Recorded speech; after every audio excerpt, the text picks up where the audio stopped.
Many thanks for joining us on the newsroom at the moment. I'm Tamilore Akinkunle, and these are the stories that are making the rounds. The All Progressive Congress (APC) has accused opposition parties of instigating mass protests across some major cities in the country to undermine the administration of President Bola Tinubu. The protesters said the rising cost of food items and poor government efforts to arrest the situation forced them to block major roads so that the government would hear their cry. However, APC National Publicity Secretary Felix Moka urged citizens to shun what he described as a gall and unpatriotic attempt by opposition elements to destabilize the country for their own base and peculiar political games. The Economic and Financial Crimes Commission (EFCC) has arrested and frozen an account belonging to Abubakar Ahmed Sirika, brother of immediate past minister Adi Sirika, over an alleged 8.06 billion naira contract fraud in the Federal Ministry of Aviation. While in office as minister, Sirika is accused of conspiracy, abuse of office, diversion of public funds, contract inflation, criminal breach of trust, and money laundering amounting to 8 billion naira. According to the commission, the sum is for 4 aviation contracts from the former minister to a company known as Erringeos Nigeria Limited, owned by his younger brother. The Court of Appeal President Justice Monica Dongba Menesan has set up a tribunal to hear petitions on Saturday's by-election in Lagos and Oyo states. The Independent National Electoral Commission conducted by-elections and rerun polls in 80 local government areas of 26 states. The court mandated the rerun polls, which by the by-election were held because of their resignation or death of members of state and national assemblies.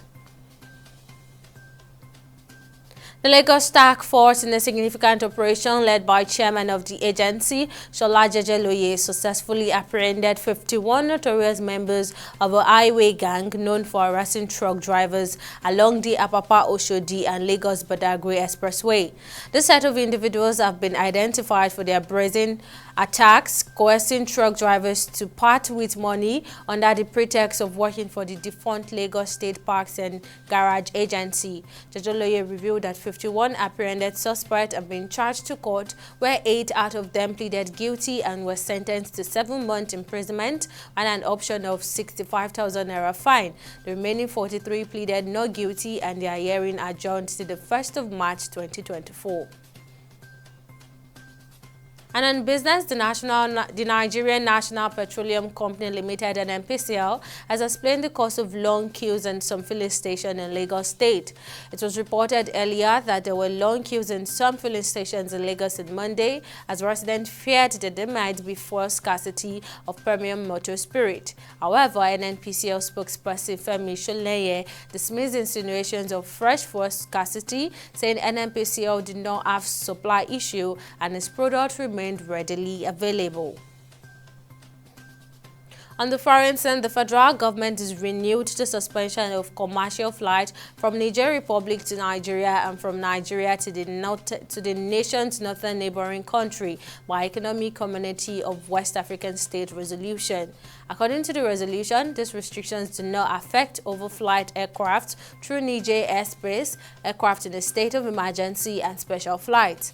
The directive further disclosed that special flights are to obtain authorization from the Permanent Secretary, Ministry of Aviation and Aerospace. And on sports, Nigeria's High Commission has issued an advisory on state conduct to those staying in South Africa ahead of the AFCON semi-finals clash between the Super Eagles and Bafana Bafana. The communique released on Tuesday warned Nigerians in the country of vowed threats against them should the results be in favor of Nigeria.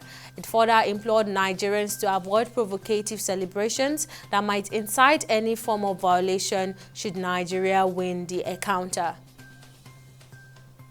And that's it on the newsroom at the moment. Join us at the top of the hour for more stories. Bye for now.